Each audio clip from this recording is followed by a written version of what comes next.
राधे राधे, श्री सीताराम। कैसे हैं आप? आशा है बहुत अच्छे होंगे। ईश्वर कृपा से हम भी बहुत आनंद मंगल में हैं। श्रीमद् भगवद गीता के अध्याय 5 के श्लोक नंबर 15 का बहुत विस्तृत रूप से अर्थ बता रहे हैं। बहुत ध्यानपूर्वक श्रवण कीजिएगा। वैसे तो अध्याय 5 में 29 श्लोक जो आए हुए हैं वह पूरे ही अद्भुत है। अध्याय 5 कर्म संन्यास योग पर आधारित, अर्थात कर्म से किस तरह से जीव बंधता है, कर्म बंधन में फंसता है और किस तरह से मुक्ति उसे प्राप्त होती है। तो आइए पहले श्लोक को देखते हैं कि ना दत्ते कस्य चित्त पापम न चैव सुकृतं विभु अज्ञानेनावृतं ज्ञानम तेन मोहयन्ति जन्तवः। भगवान क्या कहना चाहते हैं इस श्लोक के माध्यम से अर्जुन से? कहते अर्जुन, परमेश्वर ना तो किसी के पापों को ग्रहण करता है। यस, यदि कोई व्यक्ति ये चाहे कि मैं अपने सभी कर्म भगवान को अर्पित कर दूं, पुण्य कर्म भी और पाप कर्म भी, तो ध्यान रखिए भगवान आपके पाप कर्मों को कभी ग्रहण नहीं करते हैं और ना पुण्य को, ना दोनों को नहीं करते हैं।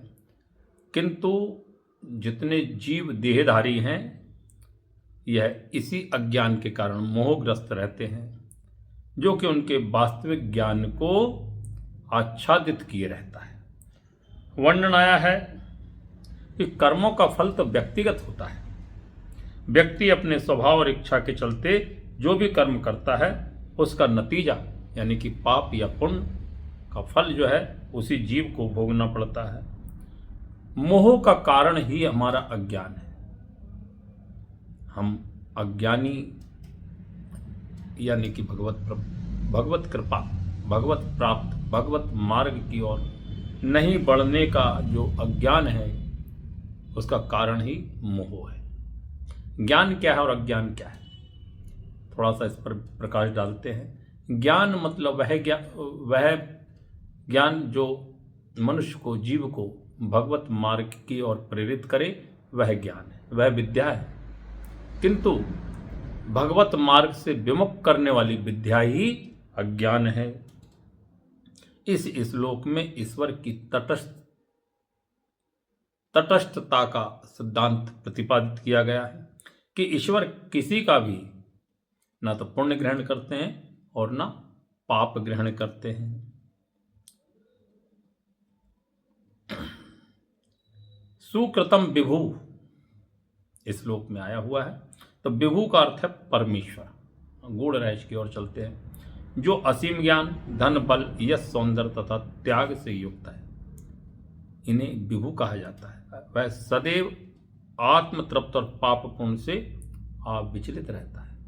वह किसी भी जीव के लिए विशिष्ट परिस्थिति नहीं उत्पन्न करता, अपितु जीव अज्ञान से मोहित होकर जीवन की ऐसी परिस्थिति की कामना करता है जिसके कारण कर्म तथा फल की जो श्रृंखला है वही आरंभ हो जाती है।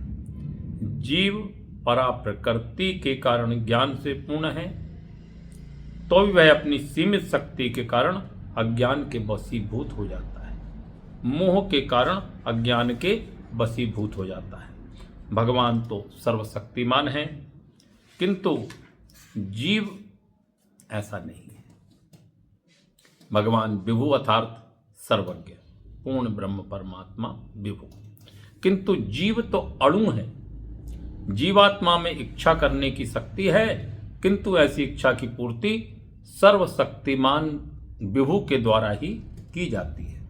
अतः जीव अपनी इच्छाओं से मोहग्रस्त हो जाता है, तब भगवान उसे अपनी इच्छा पूर्ति करने देते हैं, किंतु किसी परिस्थिति विशेष में इच्छित कर्म तथा फलों के लिए उत्तरदायी नहीं होते। अतः मोहग्रस्त देहधारी जीव अपने को परिस्थितिजन शरीर मान लेता है और जीवन के क्षणिक दुख तथा सुख को भोगता रहता है। भगवान परमात्मा रूप में जीव का चिरसंगी रहते हैं। जीव के साथ सदैव ही परमात्मा है, नर और नारायण। नारायण के साथ सदैव नर और नर के साथ तो नारायण सदैव ही विराजमान रहते हैं। अतः प्रत्येक जीव की इच्छाओं को उसी तरह प्रभु समझते हैं जिस तरह कि फूल के निकट रहने वाला फूल की सुगंध को समझता है। इच्छा जीव को बद्ध करने के लिए सूक्ष्म बंधन है। यहीं से जीव अपने कर्म बंधन में बंधता जाता है। अतः भगवान मनुष्य की योग्यता के अनुसार उसकी इच्छा को पूरा करते हैं। आपन सोची होत नहीं, प्रभु सोची तत्काल। अतः व्यक्ति अपनी इच्छाओं को पूरा करने में सर्वशक्तिमान नहीं होता है, किंतु भगवान इच्छाओं की पूर्ति कर सकते हैं। वे निष्पक्ष होने के कारण स्वतंत्र अणुजीवी की इच्छाओं में व्यवधान नहीं बनना चाहते, नहीं डालते हैं। किंतु जब कोई कृष्ण की इच्छा करता है तो भगवान उसकी विशेष चिंता करते हैं। श्री कृष्ण भावना भावित बनिए, श्री कृष्ण भावना अमृत बनिए, और उसे इस प्रकार प्रोत्साहित करते हैं कि भगवान को प्राप्त करने की उसकी इच्छा पूरी हो और वह सदैव हैप्पी रहे, प्रसन्न रहे, सुखी रहे। अतएव वैदिक मंत्र पुकार कर कहते हैं, एष होए साधु कर्म कारयति तम यमेभ्यो लोकेभ्यो उन्नीशते। एष ऊषा एवा साधु, एष उ एवा साधु कर्म कारयति यमधो निनीशते। अर्थात भगवान जीव को शुभ कर्मों में इसलिए प्रवृत्त करते हैं कि जिससे वह ऊपर उठ सके, उसका आत्म कल्याण हो सके, वो जीव की उन्नति हो सके। भगवान उसे अशुभ कर्मों में इसलिए प्रवृत्त करते हैं जिससे वह नरक जाए। इसका वर्णन कौशिक को उपनिषद में आया हुआ है। अर्थात थोड़ा सा दृष्टांत और देखेंगे, बहुत सुंदर अर्थ है, बहुत सुंदर श्लोक है कि अज्ञो जंतुर्नीशो यात्मने सुख दुख यो ईश्वर प्रेरितो गच्छत स्वर्गे वाश्व भ्रमी विचार। अर्थात जीव अपने सुख दुख में पूर्णतया आश्रित है।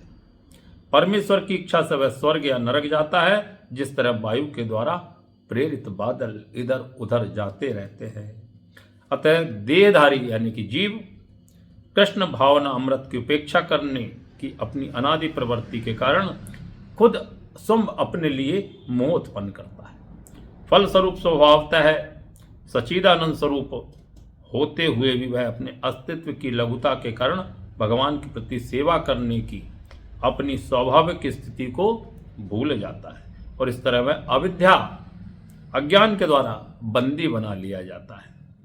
अज्ञानवश जीव यह कहता है कि उसके भवबंधन के लिए भगवान उत्तरदायी है। नहीं, तो इसकी पुष्टि भी वेदांत सूत्र में आई है। और इस तरह से भगवान ना तो किसी के प्रति घृणा करते हैं और ना किसी को चाहते हैं, यद्यपि ऊपर से ऐसा प्रतीत होता है।